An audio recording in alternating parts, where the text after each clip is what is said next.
একাত্তরের মুক্তিযুদ্ধের সময় পাকিস্তানি বাহিনীর গণহত্যার জন্য আনুষ্ঠানিকভাবে ক্ষমা চাইতে পাকিস্তানের প্রতি আহ্বান জানিয়েছে বাংলাদেশ। দাবি জানিয়েছে একাত্তরের আগের ন্যায্য হিস্যা হিসেবে বাংলাদেশের পাওনা $4.5 বিলিয়ন ফেরত দেওয়ার জন্য। বাংলাদেশ ফেরত চেয়েছে গোর্কি হিসেবে পরিচিত 1970 সালের ভয়াল ঘূর্ণিঝড়ের পর আসা বৈদেশিক সাহায্যের $20 কোটি। আর একই সাথে এখনও বাংলাদেশে আটকে থাকা প্রায় 3.25 লাখ পাকিস্তানি নাগরিককে ফেরত নেওয়ার দাবি জানানো হয়েছে। বৃহস্পতিবার পাকিস্তানের সাথে পররাষ্ট্র সচিব পর্যায়ের বৈঠকে এসব দাবি উত্থাপন করেছে বাংলাদেশ। দীর্ঘ 1.5 দশক পর ফরেন অফিস কনসালটেশন বা এফওসি নামে পরিচিত এই বৈঠক অনুষ্ঠিত হলো ঢাকার রাষ্ট্রীয় অতিথি ভবন পদ্মায়। বাংলাদেশের পররাষ্ট্র সচিব মোহাম্মদ জসিমউদ্দিন এবং পাকিস্তানের পররাষ্ট্র সচিব আমনা বালুচ এই বৈঠকে নিজ নিজ দেশের প্রতিনিধি দলের নেতৃত্ব দিয়েছেন। আর এই বৈঠকের মধ্য দিয়েই দুদেশের মধ্যে দীর্ঘদিনের শীতল কূটনৈতিক সম্পর্কের অবসান ঘটল। বৈঠক শেষে সংবাদ সম্মেলনে বাংলাদেশের পররাষ্ট্র সচিব মোহাম্মদ জসিমউদ্দিন জানিয়েছেন, ঐতিহাসিকভাবে অনিষ্পন্ন এসব বিষয় নিয়ে সামনে সুনির্দিষ্টভাবে আলোচনা হবে। দুদেশের সম্পর্ক দৃঢ় এবং মজবুত ভিত্তির উপর দাঁড় করানোর জন্য এই বিষয়গুলো সমাধান করতেই হবে।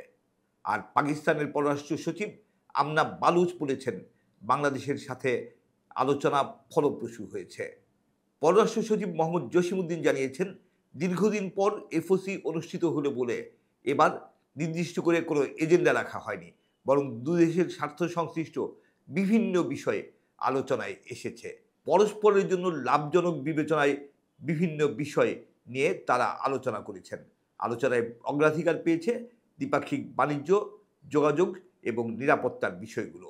বৈঠকে চূড়ান্ত হয়েছে পাকিস্তানের উপপ্রধানমন্ত্রী এবং পররাষ্ট্রমন্ত্রী ইসহাক দার আগামী 27 এবং 28 এপ্রিল বাংলাদেশ সফর করবেন।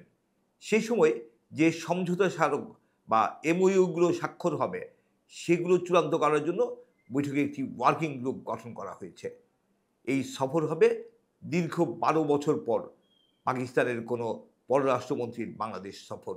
আর সেই সময় পাকিস্তানের একটি বাণিজ্য প্রতিনিধি দলও তার সাথে আসবে দুদেশের মধ্যে বাণিজ্য সম্পর্ক আরও জোরদার করার লক্ষ্য নিয়ে।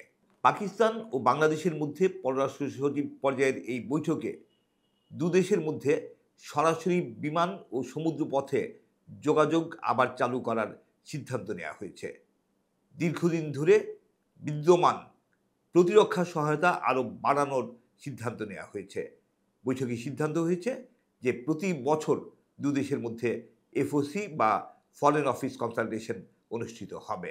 তাছাড়া বৈঠকে সিদ্ধান্ত নেওয়া হয়েছে দুদেশের মধ্যে বাণিজ্য ঘাটতি কমানোর পদক্ষেপ নেওয়া হবে, শিক্ষা খাত এবং কৃষি গবেষণার ক্ষেত্রে সহায়তা বাড়ানো হবে এবং বন্যা ও ভূমিকম্প মোকাবেলায় দুদেশের যে অভিজ্ঞতা রয়েছে সেই অভিজ্ঞতা বিনিময়ের মাধ্যমে পরস্পরকে যাতে আরও বেশি সুবিধাজনক অবস্থায় নেওয়া যায় সেটার জন্য উভয় দেশই চেষ্টা করবে।